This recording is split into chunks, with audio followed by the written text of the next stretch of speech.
I ran into Scott Presler of scottpresler.org. He does trash cleanups all over America.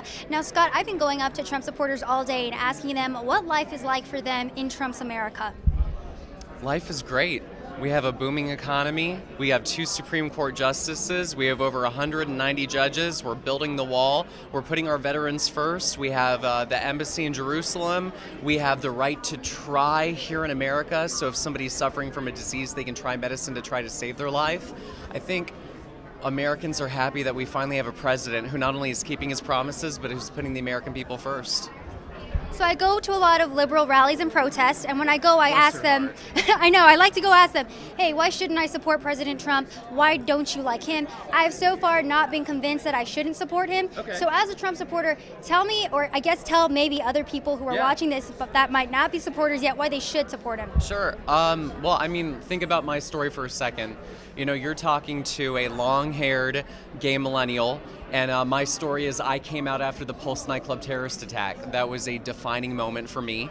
The following day I came out as gay because I realized that there are people in the world, unfortunately, who want to murder me because I was born homosexual. And so I believe, as does President Trump, that we want to make sure the people coming into our country just don't want to murder gay people. I think that's a pretty low bar to set, and I'm a big supporter of our Second Amendment right to keep and bear arms. You know, I have a right to exist. I have a right to be here in America and protect and defend my life if somebody wants to harm me. So, you know, we're fighting for Western values. We're fighting actually for the gay community by making sure that we have gun rights and we have extreme vetting. So I think that's definitely a big issue. I want to see more LGBTQ Americans voting for President Trump in 2020.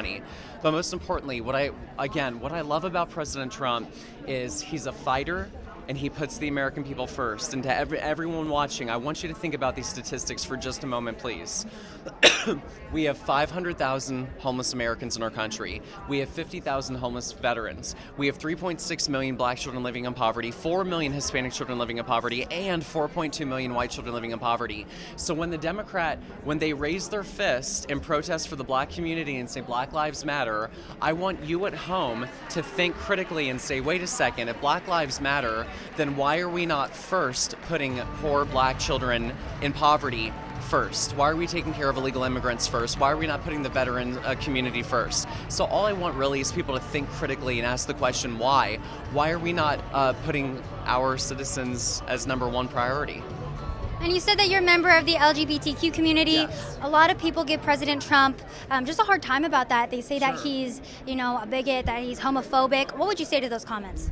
I would say that they need to look at what U.S. Ambassador Richard Grenell and President Trump are doing, because they're actually trying to decriminalize homosexuality around the world.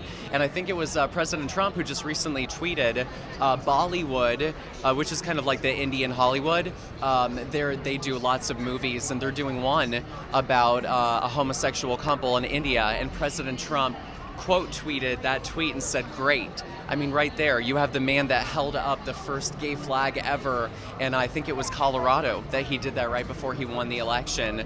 What I love about President Trump is he actually came into the presidency supporting the gay community, unlike Hillary Clinton and unlike President Obama. And again, it comes back to gun rights are gay rights. All right, and my final question for you today, Scott. What is the first word that comes to mind when you hear the name Donald J. Trump? Warrior, champion, strong, fierce, ferocious, president. Thank you so much. I really appreciated the interview.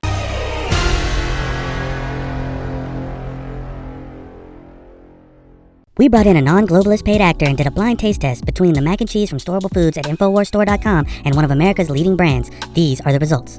Now go ahead and try the first macaroni and cheese to your right. It literally smells like nothing. And what are your first thoughts? Typical.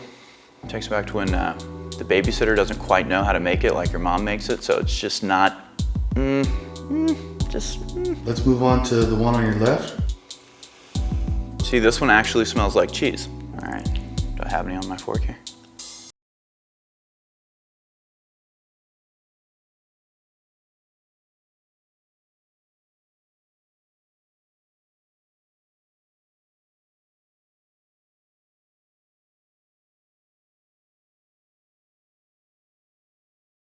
Inc.com.